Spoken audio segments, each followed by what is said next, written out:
to young children. How many of you are under age 13? Raise your hand. Yes, quite a group. How many of you nagged your parents asking them when do we get there? Raise your hand.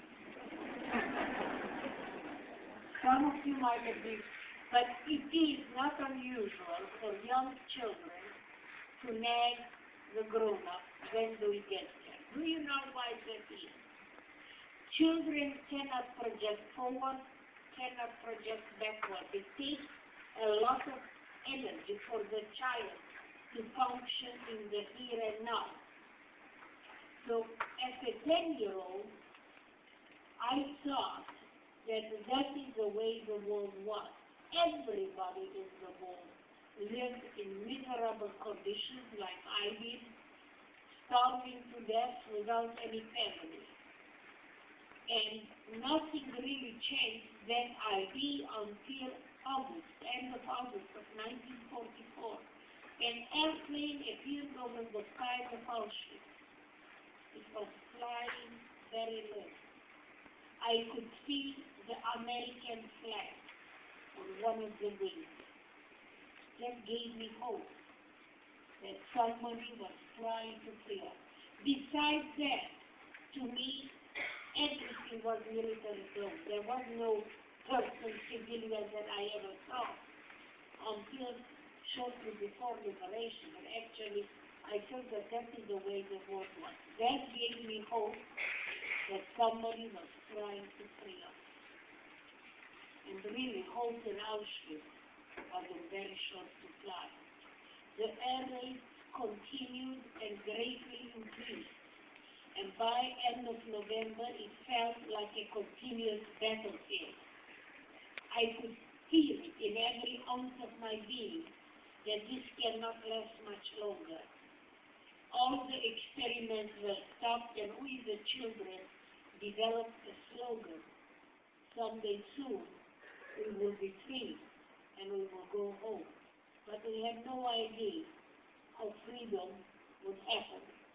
The air raids continued and greatly increased until January 27th.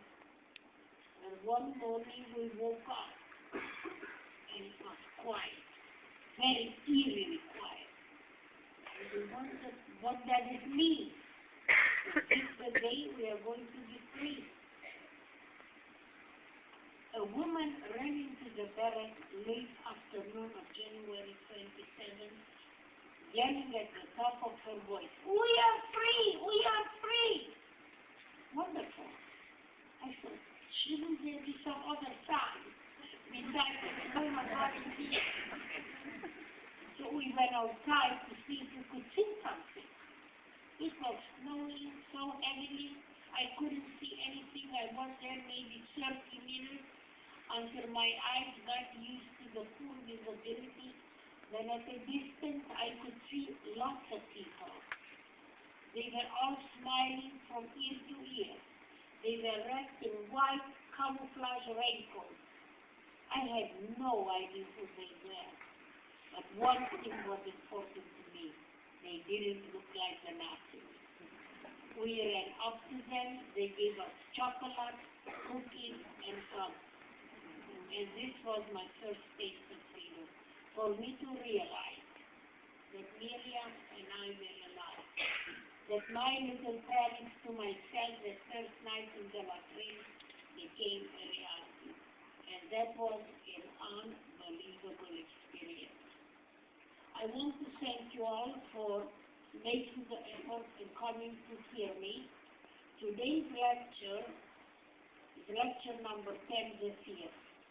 Last year I gave 203. I don't think I will do that many this year.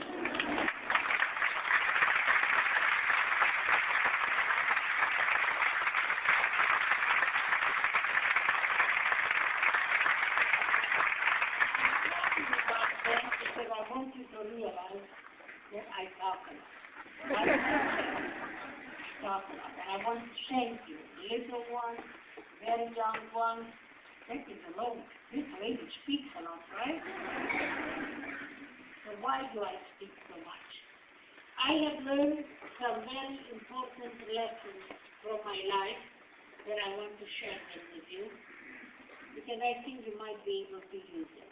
Life lesson number 1, never ever give up on yourself or on your dreams.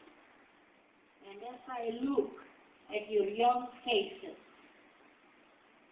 I remember growing up is very hard. It's very hard even if you have loving parents, but that will be a very good beginning for every child born in this world. And even if your loving parents are wealthy enough to buy you designer jeans with holes in them, I don't understand it. I don't understand.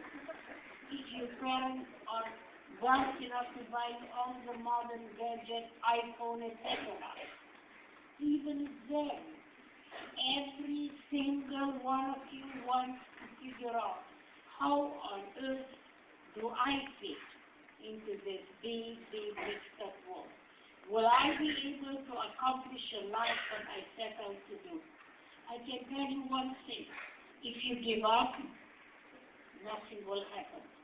On the other hand, I guarantee to every single one of you, if you keep hammering away at it, it is your wonderful mind that will come up with answers that will work.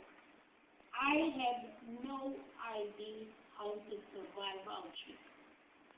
I tried different things. And here I am, 71 years later, very happy to be alive. I want you to remember that there is always hope after despair. And there is always a tomorrow after disaster. And if you don't give up on yourself and on your dreams, you can accomplish anything you put your mind to. I think the biggest poverty in the world, in my opinion, is not economic poverty, but emotional poverty. People told me, first time I proved somebody wrong, when Mengele said I wouldn't survive, I proved him wrong. And today, anybody tell me, oh, you don't have this college degree, you cannot do that, I said, I am going to prove you wrong. You don't know. You just gave me the right thing because I am going to prove you wrong. So, if anybody tries to discourage you that you cannot do it, prove them wrong. That should be your slogan. Because no accomplishment is ever easy. But if you won't do anything, you're just going to sit in a corner and feel sorry for yourself.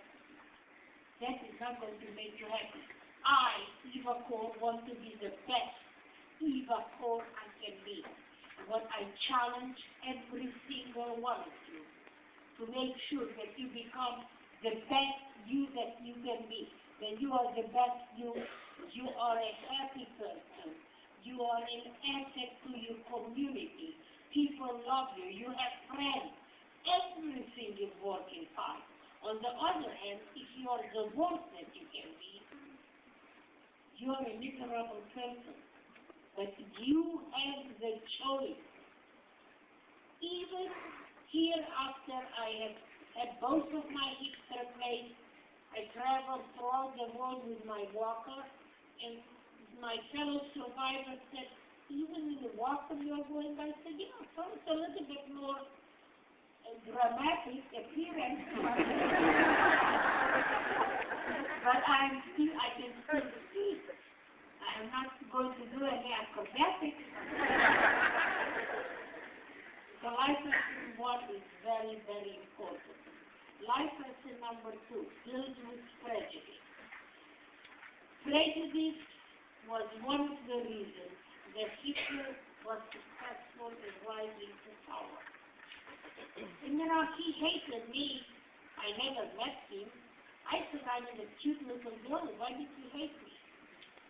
Prejudice always hurts the victims, but it also destroys people and society that permit it.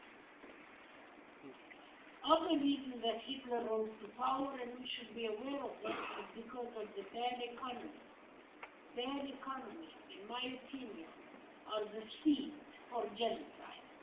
I talked to people, survivors from Darfur and Rwanda, and the same thing happened, bad economy, and then some bad leaders rose to power, and they piece one group of people against the other, using the prejudices in these countries. So I don't think people realize how easy it is for you young people. Prejudice means prejudging people without knowing them. And it hurts, always hurts, and society will be destroyed. And as I sit here, I want to come back to the fact that I am prejudiced, not against any race, religion, or ethnic group. I am prejudiced against the sluttiness, the sloppy clothes, and the style of clothing that young people wear, particularly in school. Most of your college students. But when I go to a classroom, let me tell you what I see there. All the colors of the rainbow. Very low-cut blouse. Every girl wants to look. Even they flaunt what they have, what they wish they had. I don't know. If they wear very short shorts and they bend back, the t-shirt sticking out. That is tinkerizing, all these things. I don't like the style of long hair, and I know this is a style because it's flying in the wind. I know you all want to do it. I think, in my opinion, I mean, we have people like Madonna, Beyonce, Miley Cyrus, who are flaunting every part of their body. And if I ever could get to talk to one of them, I would tell them that they ought to be ashamed of themselves. They're good looking, they're famous, they are rich, they are talented, but they don't know that they are serving as a role model to young girls in the world. And I think they could do a much better job, but they don't care. So anyway, if I ever get the opportunity, I hope you're there to hear it.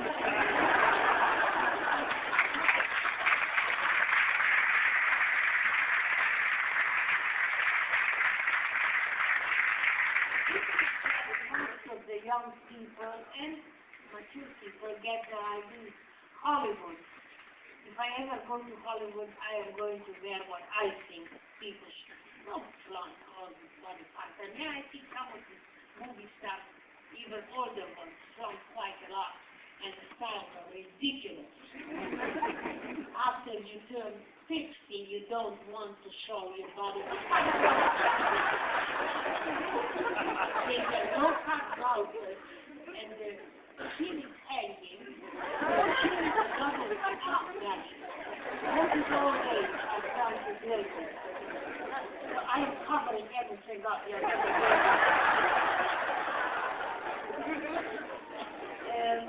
I don't like body piercing. I know that's another crazy style. Tattoos. Have you ever asked yourself, those of you who are worshiping tattoos, is that really good for the skin to have that ink inside?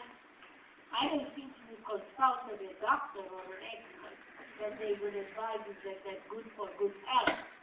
But that's what's happening. And then the unbelievably ugly bag is that. I had a group visiting the museum, and in the front row was a kid with baggy hair. And I said, okay, please tell me, why do you wear baggy pants? He said, they are very comfortable. I said, try skirt.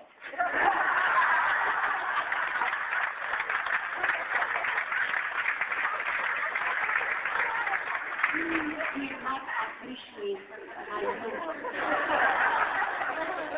About 17 years ago, I was asked to lecture at a local high school. I'm heading to the auditorium with her host, and in front of me are three 16-year-old boys with very baggy pants. The crotch was the height of the knee. They were holding their pants up with their hands. The bottoms were cleaning the hallway. I was walking behind them. Then one of them dropped the book, and he had the audacity to bend down. I stopped answering, and the sun never shines. I was really, really embarrassed. I had never seen that before. But then I realized this school is supported by my testimony. And then I got really upset. I went up to the teacher who invited me and told him what happened, and I pointed to the three young men. And I've been lecturing by that time 21 years. I'm lecturing now 37, 38. And I told him that they look like bombs because they don't look very sharp. I look at the guys with baggy pants, they don't look very sharp. And why would anybody want to look like a bomb? Maybe they were all brothers. And then the teacher said to me the most amazing thing, that these three boys were very good students, and they had never, ever used any drugs. I was shocked. But what I realized is even that I don't like the way they look, even then I have to take the time to get to know them before I pass any judgment on them. So I have been trying to keep that image in my mind that I will never like this style of clothing. Life lesson number 3. I have forgiven the Nazis. I have forgiven everybody. Could you forgive people who have murdered your family and who were out to kill you? Of course, most people say no. Can you change what happened? You know, no matter what I would try to do, I could not change what the Nazis did. If anybody would have asked me 20, even 23 years ago today, if I was going to forgive the Nazis, I would have told you find a really good psychiatrist. And your head examined, because you must be crazy. I was a very good victim. What does that mean? I was very angry with the world, and I hated everybody. And nothing changed until Miriam died. And what really happened was amazing. I came home with all these symbolic things. I came home on a Sunday afternoon, June 6, 1993. There was a message on my answering machine from my brother-in-law telling me, "I'm sorry to inform you that your sister died." I immediately called Israel, told my brother-in-law that I would catch the first flight that I could find, and I wanted to attend. I wanted to bury my sister. I had never buried any member of my family. I just had to accept that over 100 members of my family, that included 10 brothers and sisters of my father, from the 13 only 3 survived. And their wives and their children and grandparents, and they were direct uncles, aunts, and cousins and grandparents who died. I just had to accept it that they were dead. So I wanted to actually touch my sister to verify that she was dead. I wanted to say goodbye to her. And I wanted to say goodbye to my kidney she was taking with her.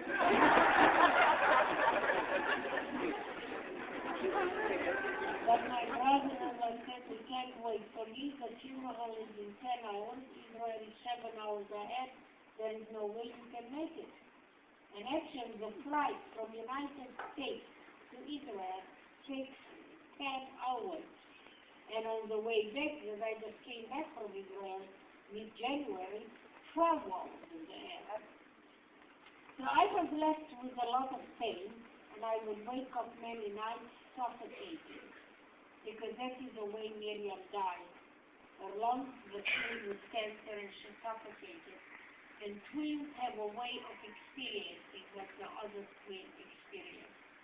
Then I couldn't go back to sleep, and that went on for quite some time. I knew that eventually I would do something in her memory, because that is my way of coping with pain. And 2 years after her death, I opened Candle's Holocaust Museum, and my nightmare stopped. 1 month after Miriam died, unrelated to her death, I received a telephone call from a professor at Boston College who told me, Eva, I have heard you speak, I am doing a conference on Nazi medicine, and I would like you to come to Boston. And by the way, he said, when you come to Boston, it would be really, really nice if you could bring with you a Nazi doctor.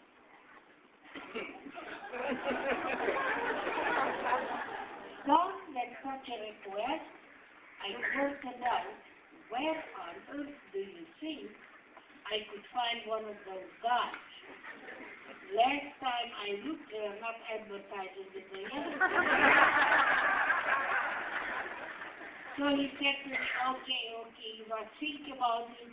Maybe you come up with some ideas. And I remembered the last project that Miriam and I worked on was in 1992, was a documentary done by German television of the Mengele twins. And we finished in March 1992. In that documentary, when I got a copy of it, there was a Nazi doctor from Auschwitz.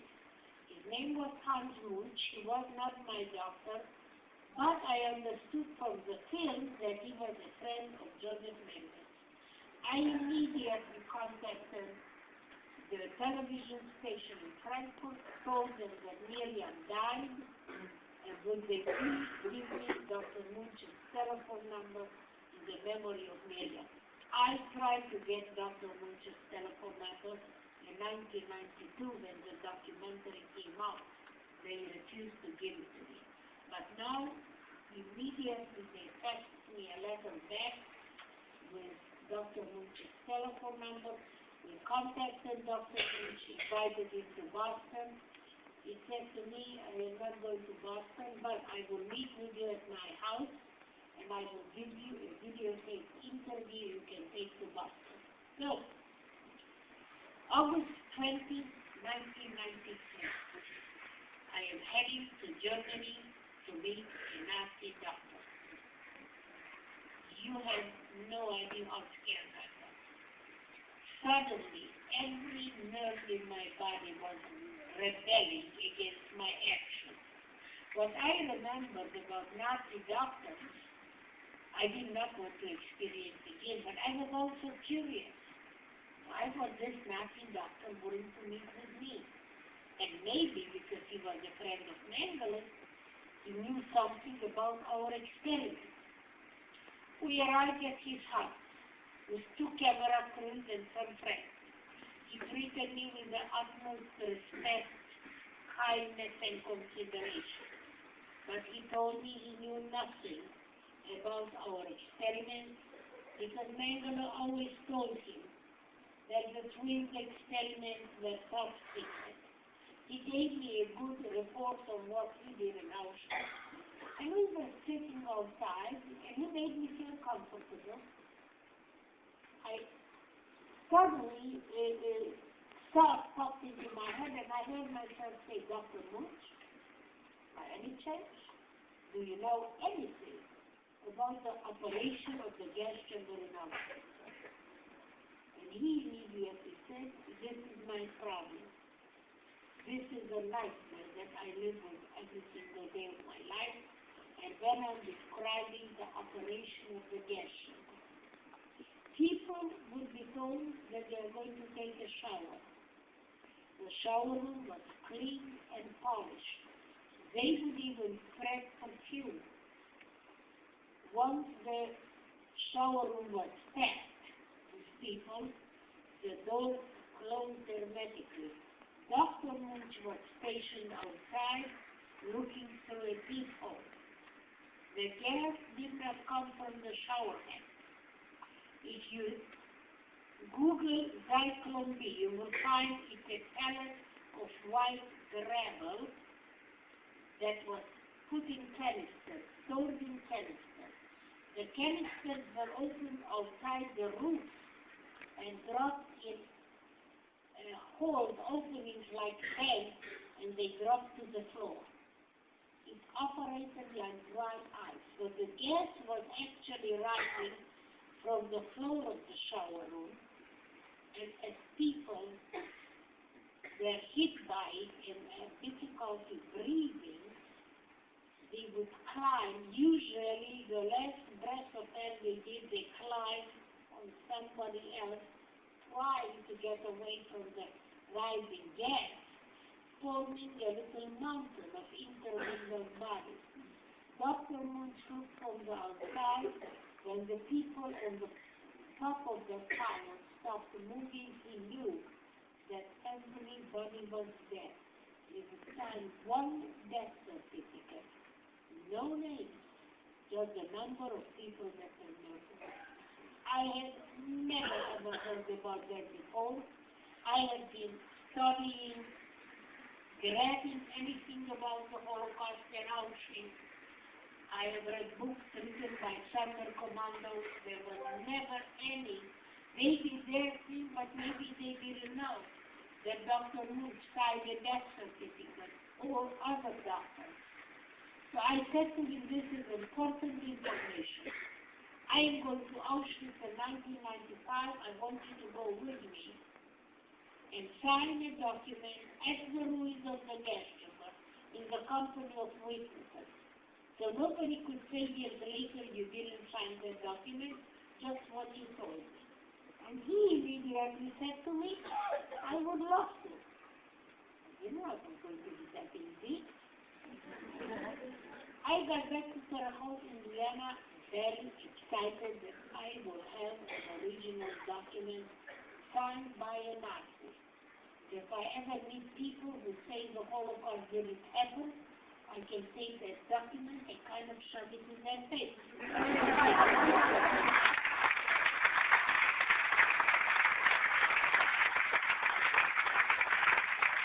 But I cannot even today understand it.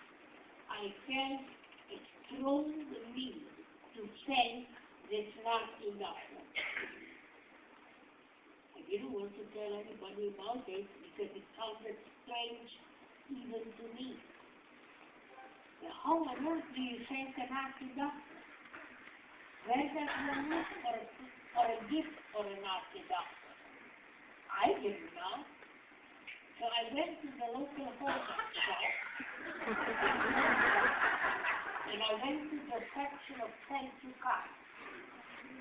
And I began reading card after card after card for 2.5 hours. I was very serious.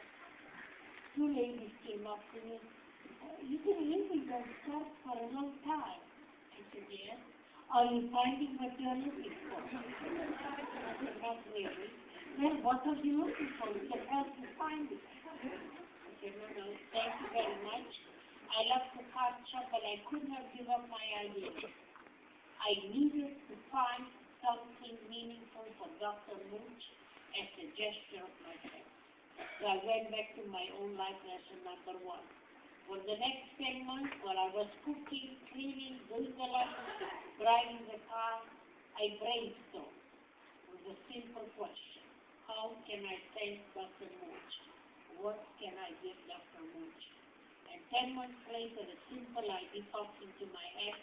How about a letter of forgiveness for me to Dr. Munch? I immediately knew that he would like it. And what I discovered for myself was life-changing. I discovered that I had the power to forgive. No one could give me that power, and no one could take it away. Every single one of you here has that power. No one can give it to you. No one can take it away. You can use it in any way you wish. I began writing my letter of forgiveness. It took me 4 months. And at the end, I thought that looked pretty good, but then I was concerned about my spelling. And I thought if somebody read that letter, I would be embarrassed. So I called my former English professor to correct my spelling. We met 3 times. The 3rd time she said to me, now, Eva, it's very nice that you forgive Dr. Munch, but your problem is not with Dr. Munch. Your problem is with Dr. Mengele. I tried to debate it. She said, okay.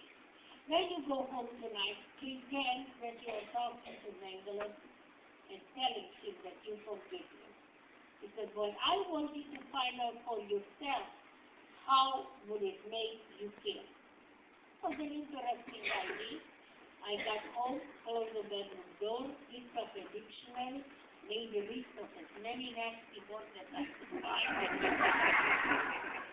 I read them out loud, and at the end I said, in spite of all that, I forgive you.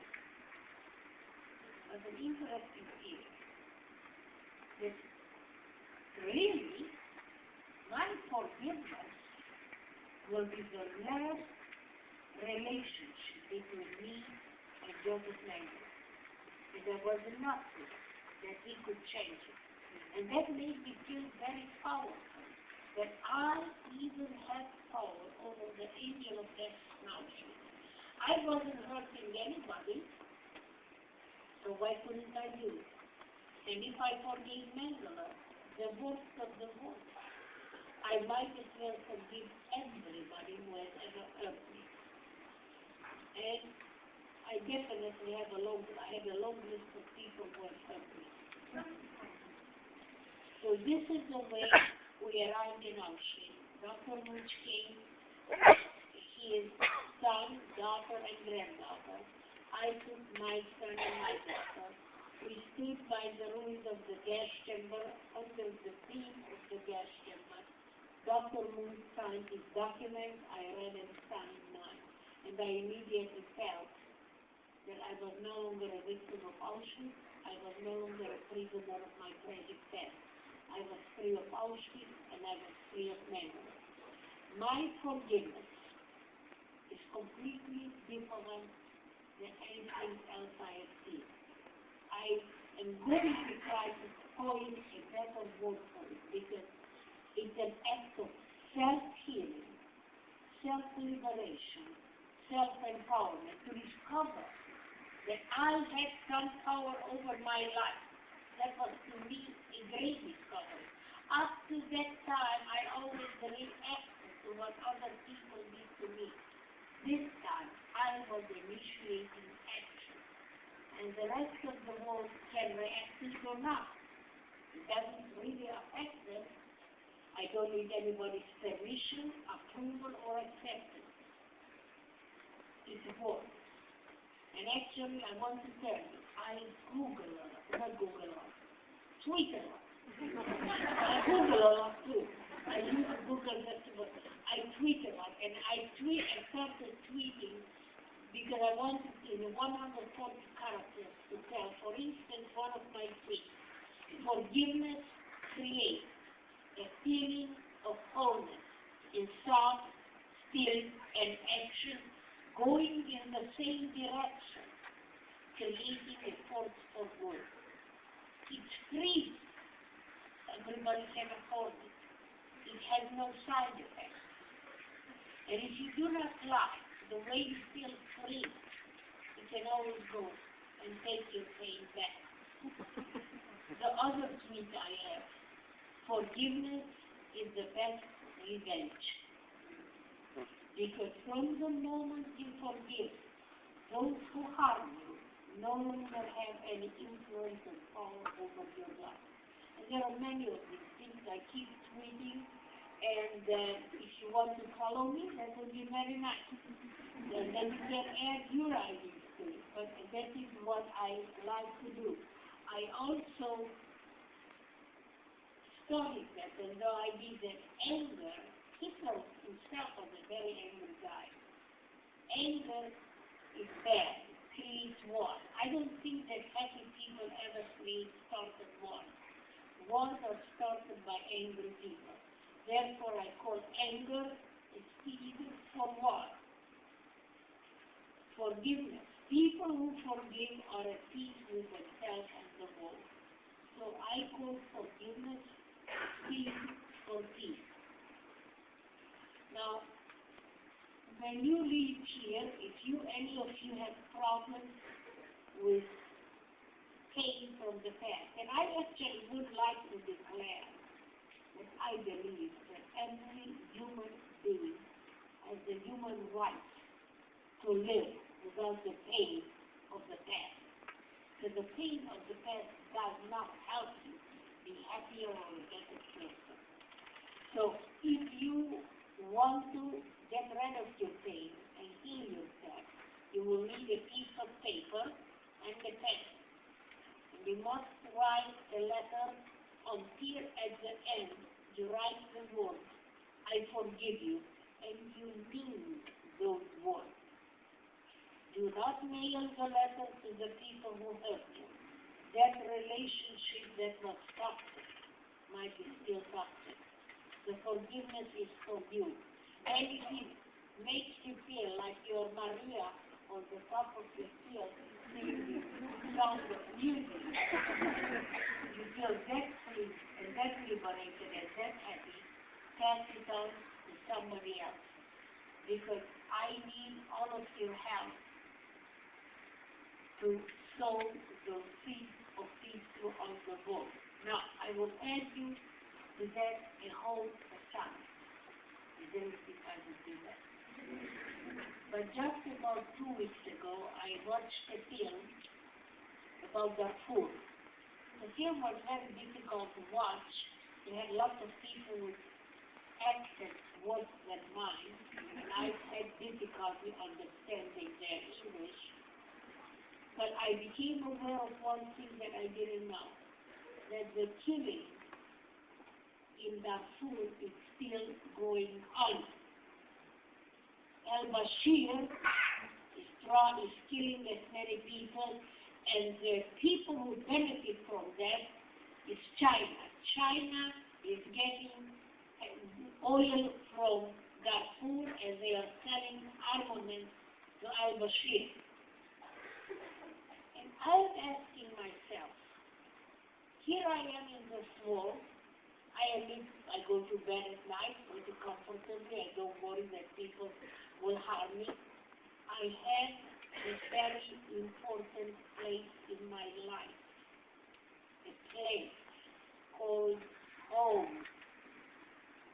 How many of you in this group have a place called home? Raise your hand. Do you value how important that thing is? Because I know how it feels without a home. What I would like you to do as an assignment, because I want to stop Bashir, I want to stop the killing there. I don't want anybody to get in any danger. I started some 8 years ago, 7 years ago, we put on our website a simple idea of children in school as young as 6, 7, 8 research the genocide in Darfur and write letters. To see, children are always the first victims in every tragedy, and they have no voice in what's happening. I would like to give voice to the children, but I want to give voice to everybody. And so we collect, and we thought if we could collect 100,000 letters and plus the Chinese embassy or even China, I can see these bureaucrats digging through the letters. They are not. The bureaucracy and the censorship, I would mail it to China. Actually, I would mail it to the government office. So I did go to the Chinese embassy to deliver my letter. They took out. they may be just too. So, I don't know, but I am saying I have only one brain, one mind. So, your assignment is, if you can come up with something we can do without any of you getting hurt or doing anything that would harm you or anybody, that we could stop the killing in that book. Because it bothers me. That I live in peace and there are people who are being murdered. Congratulations, you survived my lecture.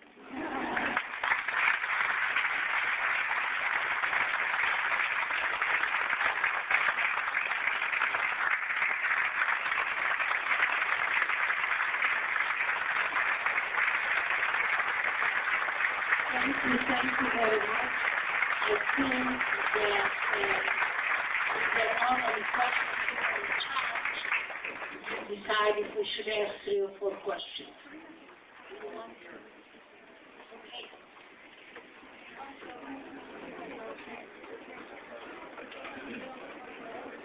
Thank you so much for being here tonight. I know we've all enjoyed that the Lord's given you wit. He's given you patience. He's given you much. I personally would have a very difficult time with forgiveness. I know the Lord's made me, and I have to pray beyond myself. Was there ever a time for the eternal that was able to make you forgive? I know that religious people, Catholics, love me. The Jews, not so much. In Jewish religion, that's why I would like to remove forgiveness from any religion, because in my opinion, it's a human need regardless of any religion. I arrived in Auschwitz as a very, very religious Jewish girl. I would not eat the bread that was given us the first night, even though I have not eaten anything in 4 days. Miriam and I looked at each other. This food was not kosher. Kosher is food prepared according to strict Jewish religious law. But when I entered the latrine and saw the dead children on the floor, that religion completely disappeared. My coping mechanism said, do everything to survive. And that did not leave any room for my religious beliefs. Now, I don't want to tell anybody how they will cope when they will face death. And I never went back to religion. I believe that there is a God. I think he made a lot of boo-boos. Auschwitz, he was not in Auschwitz. And the first thing, if I go up to the pearly gate, and there is such a thing, I would ask God for a debate. I want to know why in every tragedy, the innocent children are the first to get hurt. I do not understand that. That is the question. So, I don't understand how it works, but I will tell you one thing. That my forgiveness worked out so perfectly. That whole meeting with Dr. Munch, I never planned to forgive anybody. But the way that one thing after the other, it was not done by me. There was some kind of an intervention that I do not understand. So, I believe that there is a God, how it works, or what. I also believe, for those of you who go to church and pray a lot, I believe that praying is for you, to make you a better person and a happier person. Praying never made me happy. So I think that doing the work I do is more important. And if I had a chance to ask God which one should I do, I think that He would probably choose on what I'm doing. But that is just maybe an excuse that I don't like to pray. I am not sure, but I'm using it, okay? Anything else I can tell you? All right.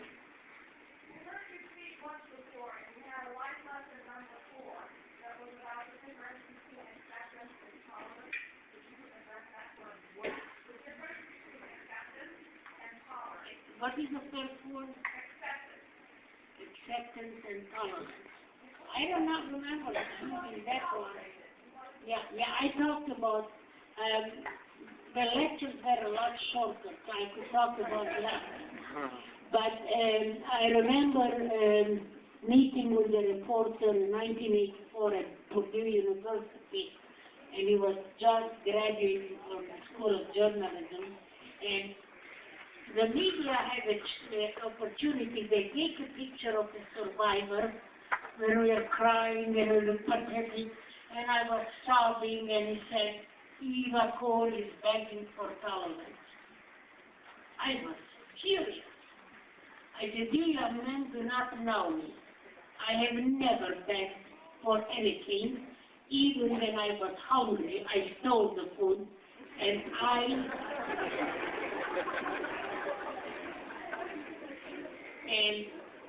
do not beg for tolerance, I demand respect. And there is a big difference between respect and tolerance. And I wish that they would stop teaching tolerance, because what does the word tolerance mean? This is the word I have trouble with. Yeah, it's better than killing, but all of us want to be respected. So why don't we teach respect instead of teaching tolerance? The word tolerance means putting up with you. That is not a word. I have worked with problem with two words, justice and tolerance. Neither one of them makes to me any sense. That people who are deprived of respect, that would be the highest level that they would want to go. Is tolerance? No. It's a step toward respect. But I demand respect. The other thing is justice. What does justice mean? If you kill everybody who did something wrong, will that make the world just and loving? And the victims will not have anything left to worry about because the perpetrators have been murdered? It will not change. It would not have changed my life one iota if every Nazi was hanged. I still would have been an orphan at age 11 when nobody came back, and still would have lived under communist regime, starving to death. So I don't know if that would have happened. On the other hand, if I could have talked to Mengele, I would have maybe known what he injected into me, into Miriam, and Miriam might be still alive. Okay, then another life lesson that I used to share, and as I get these life lessons get long, you have them on your bookmarkers. There are quite a few on the bookmarkers, you can read them. One of the most typical things that I had when I got back from the camp, that I never got any hugs and kisses from my parents again. And I tremendously miss that. So, what I want you to do when you see your parents, I want you to value the fact. And I hope you have loving parents, that you have parents. Give your parents an extra hug and an extra kiss. For all of us children who had no parents to hug and kiss, and for children today who have no loving parents to hug and kiss. Okay, one more question. Yes. Well, you should follow me on Twitter.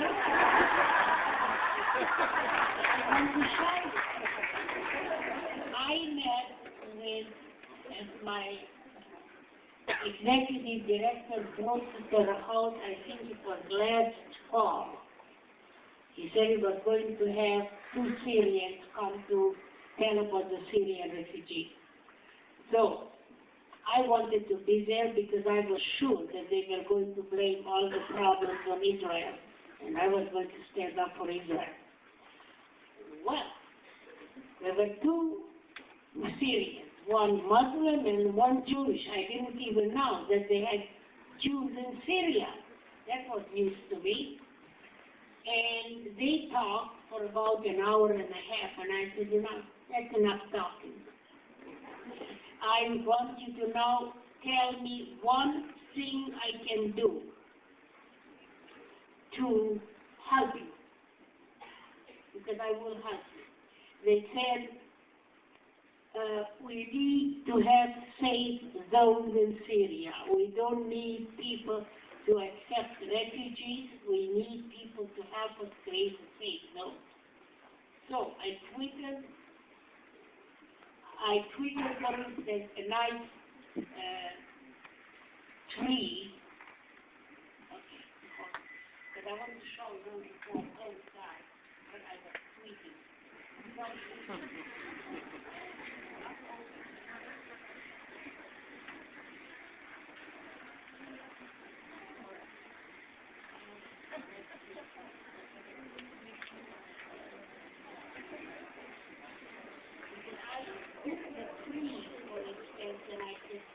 This reminds me of fall and the need to create a safe zone in Syria.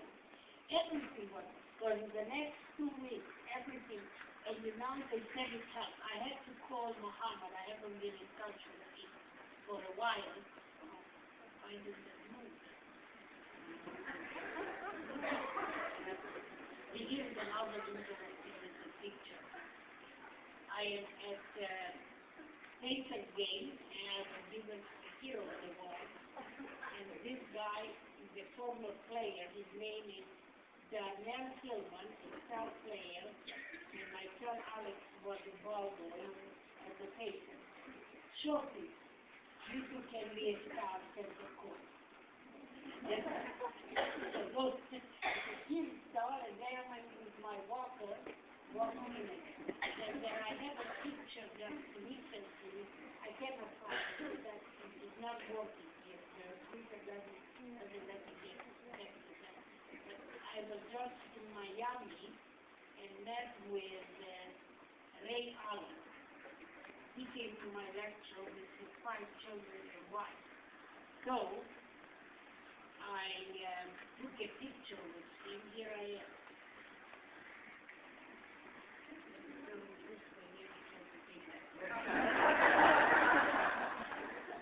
And then he tweeted the top of the book, and he said he read the book and he had never couldn't put it down. So I said, well, I need $6 million if you could sell 6 million books for $15 or whatever the price is. That's not that I can have the money for the museum or the new museum. So anyway. But it's not going any further. It's pretty nice. Maybe it's moving now. Stop at Darnell Hillman. There is other thing here. Here is the Nazi doctor. This is the picture that you have all seen last year. I did not grab it. I know that I am very huggable and lovable.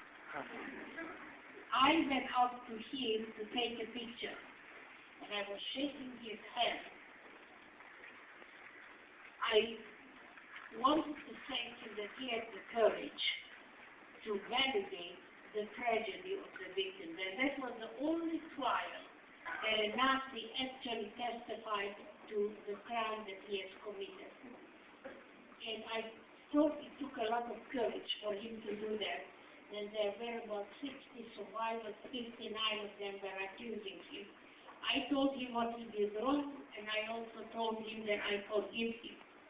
But my forgiveness does not absolve him for taking responsibility for his actions, which he has.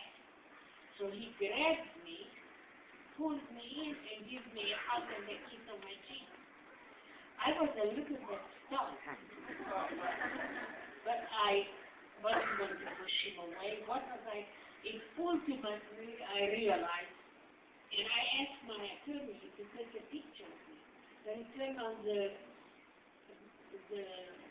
filming, and it was actually a little film clip of about maybe 15 seconds. But that went viral very fast. But it's not me. So all the survivors said, how come you keep Nazis and how Nazis? And so that is their problem, not mine. I am at peace with who I am. I like who I am, and I am at peace with what I do. Okay. These answers are too long.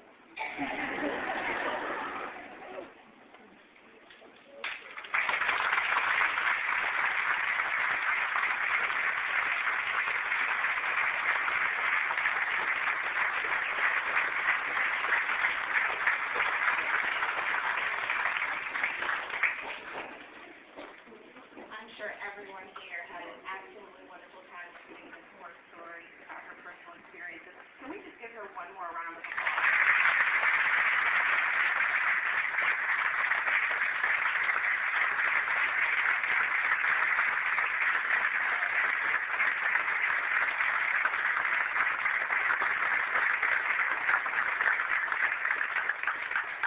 Again, I would like to thank everyone for coming out. For those of you that did not have the opportunity to have a book signed, please hang around if you would be willing to form a line over here on this side of the stage. We would like to give you more for just about 5 minutes.